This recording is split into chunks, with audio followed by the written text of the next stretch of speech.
Greetings, community. It's Kevin of Entropy Comics, and I'm here to bring you another edition of Kevin's most anticipated reads tomorrow for New Comic Book Day, 6/12/2024. And before we get into this, I want to say hooray to the man that always says hooray. Appreciate you being here, Las Cruces, and dude, you the man. You're awesomeness. Seriously. And hey, look who's here, Miwad. Dude. Hey, yeah, I will be doing a notification bell giveaway awfully soon again, so look how punctual you are. Just messing with you, dude. I appreciate you. I swear to God, man. You being here on live makes it all worthwhile. And those who wish that cruise on in the well, look at you, Christina. Thank you for being here and thanks for dancing with me. Appreciate you dancing. Don't stop. Don't stop. Don't stop. Don't stop. Don't stop. Don't stop. I appreciate you being here, Christina. Cool. Well, look, yeah, dude, you're the man. Don't be such a strange dog. You the man, Ian. I appreciate you being here. So, hey, and all those who cruise on the rewind, I appreciate you just as well. I really do. And if you like what you see, well, you know what? Give me a chance, give me a shot, and tell me what you think on the end. Drop a comment, and I appreciate you being here. And let's get into it because there is quite a list. Starting off, we're going to talk over at the Marvel side. Marvel is bringing us Amazing Spider-Man Blood Hunt issue number 2. Blood Hunt issue number 1 started off really well. And I have found that every tie-in that I've been grabbing, which has been a lot, there's only, I think, 3 titles that I'm not picking up this whole event. I've really been enjoying. If you think about what happened in 2023, does anything register with Marvel as far as their event? 2022? Carnage stuff, 2021, remember? And my point being is usually these things kind of fall flat. Usually. I love the, that whole Absolute Carnage thing. But since then, this is the only one that's got me excited. I am telling you, this Blood Hunt thing, vampires cruising around and they're sucking on symbiotes and people and aliens, dogs, you name it. They don't care. This whole place, this whole dark hole thing, what's happening with Blade, so much is going on, so many different places that, again, Amazing Spider-Man, Blood Hunt issue number 2 is really only just one of many titles, a couple of which I'm going to announce here or speak about here, that has really been enjoying, and that I've really been enjoying and has really been enjoyable in this whole series.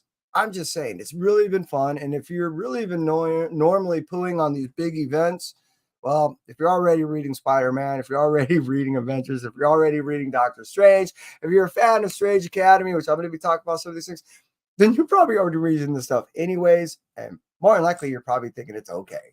So hey, that's why it's really high in my most anticipated reads. I'm so excited I can't even talk. And my voice is going away. And that's why I kind of put it at the top as one of my most anticipated reads. Now, moving on from that, we're going to talk about Blood Hunt Red Band, issue number 3. The first 2 has been pretty cool. And if you've seen what happens with the 1-in-25 ratio going through the damn roof, are you kidding me? So either 1, people are just being really dumb, and or 2, this series is not only being that enjoyable that people are finding the ratios and not only paying good tribute to the actual story, but some of this art has actually been paying homage to some of the great art of past and yesteryear. It just kind of all symbiotically, just serendipitously, things work out. I'm just saying. And that's why actually Blood Hunt Red Band issue number 3 is pretty up there on my lists for me to read. Moving on from that, we're going to talk about Incredible Hulk issue number 13. Banner has to seek the help of Voodoo, and he went to Strange Academy, and those kids got a fool of him. And overall, really what he's trying to do is protect the soul and get the body back of this little girl that he kind of vowed to protect. Well, more Bruce Banner did.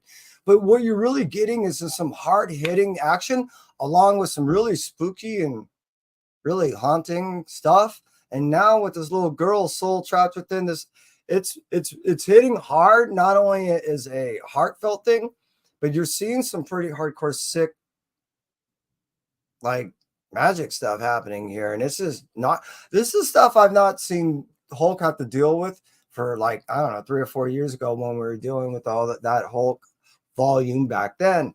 This is a Hulk that I love, and that's why this Hulk issue number 13 is pretty high for me. Moving out from the whole Incredible Hulk, issue number 13, we're talking about Miles Morales, Spider-Man, issue number 21. I really can't talk. I've been up for a lot of hours. I'm really tired. Sorry. Issue number 21. The reason why is this is another one of those tie-ins. As I was speaking before, I'm already reading this stuff anyway. So for me, it's really not a stretch to go ahead and buy a couple other books that are just tying into a story that I'm finding really enjoyable. Just saying. So that's why Miles Morales, Spider-Man, issue number 21 is up there for me. 20 was just kind of a filler. I'm just saying. So moving out from Miles Morales, we're going to talk about, this is going to trip you out, Spider-Boy, issue number 8. Seriously, it's not my K-M.A.R.T blue light special. I have found that Spider-Boy is just as enjoyable as always. I'm just finding that there's been so many new titles coming out of late that it's slightly getting pushed down below.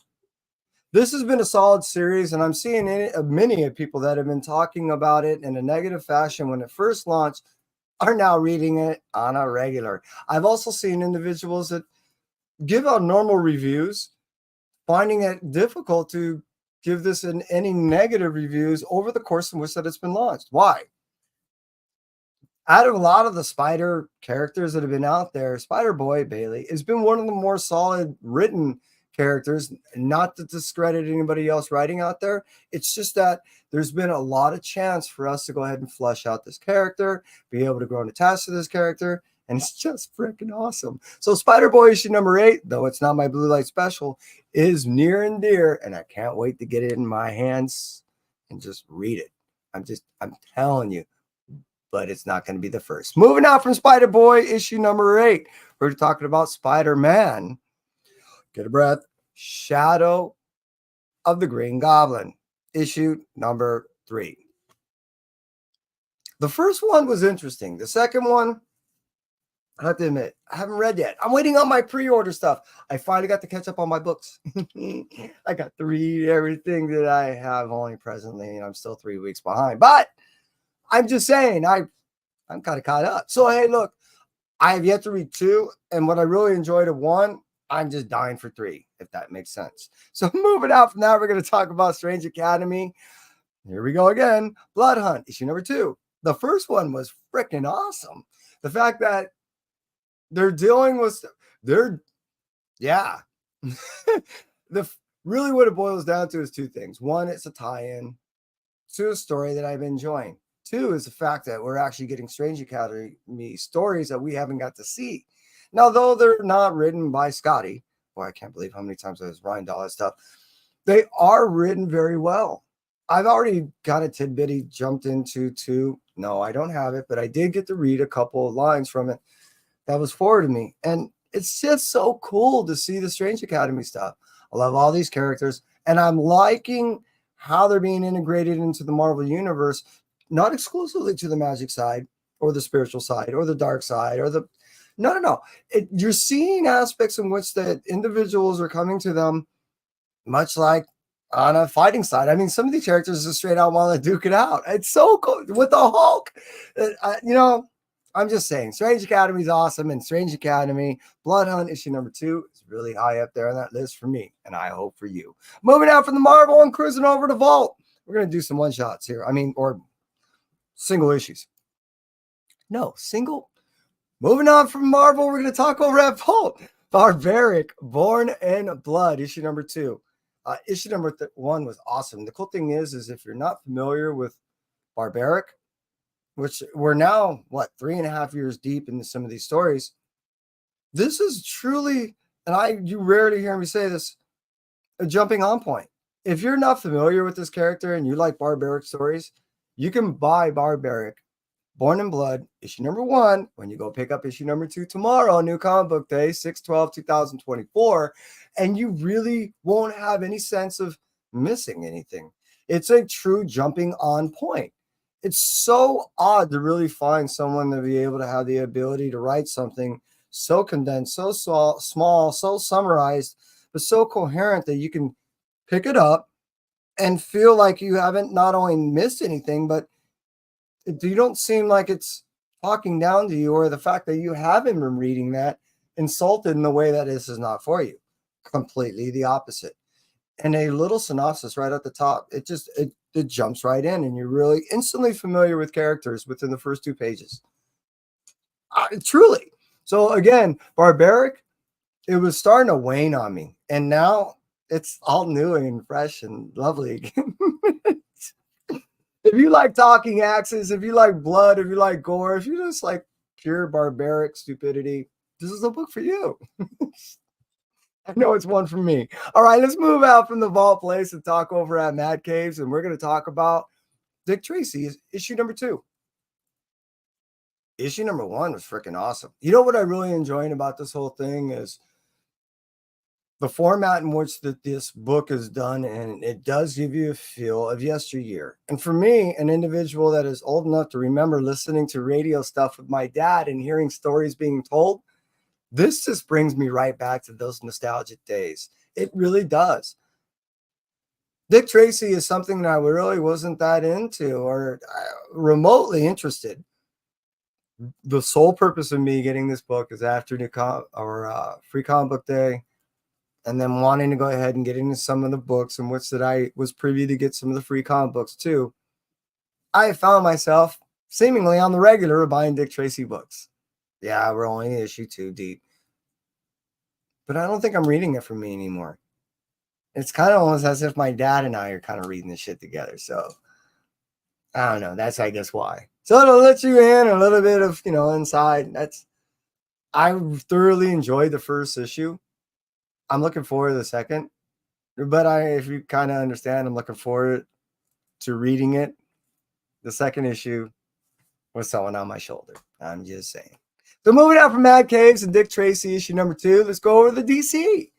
Sinister Sons, issue number 5. I think this initially was supposed to only be a 5-issue mini, and they turned it into a 6.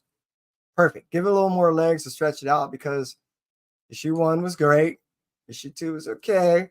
Issue 3 was like, oh my God, I can't believe I'm reading this. Issue number 4 is like, this is why it's worth it. So I'm looking forward to issue number 5 and completing off with 6. This is a story and characters in which that I had no interest in initially. I just was given a little tidbit, and then I took a little bite. And next thing you know, I'm buying the whole cake. I'm just saying. So again, Sinister Sons, would I recommend it? Wait till local comic shop day and see if they got a trade out, or see if you can buy all this, issues in a back issue bin. Spending the retail for it, but if you can get it cheap, or if you can get it as a trade, I doubt you'll be disappointed. Sinister Sons, it's kind of cool. And that's on the DC side. Moving up from DC, we're going to talk about Dark Horse. I'm just flying through the publishers. And we're going to talk about Usagi Yojimbo, The Crow, issue number 3. As you know, I am a huge Usagi Yojimbo fan.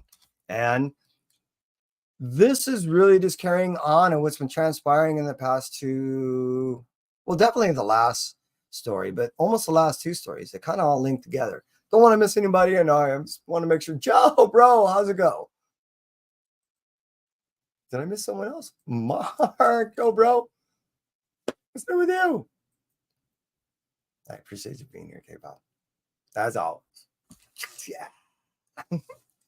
All right, I'm sorry. I got a little free-yakied. Stop it, Jigs. I hope you all well, and I hope your trip went good, man.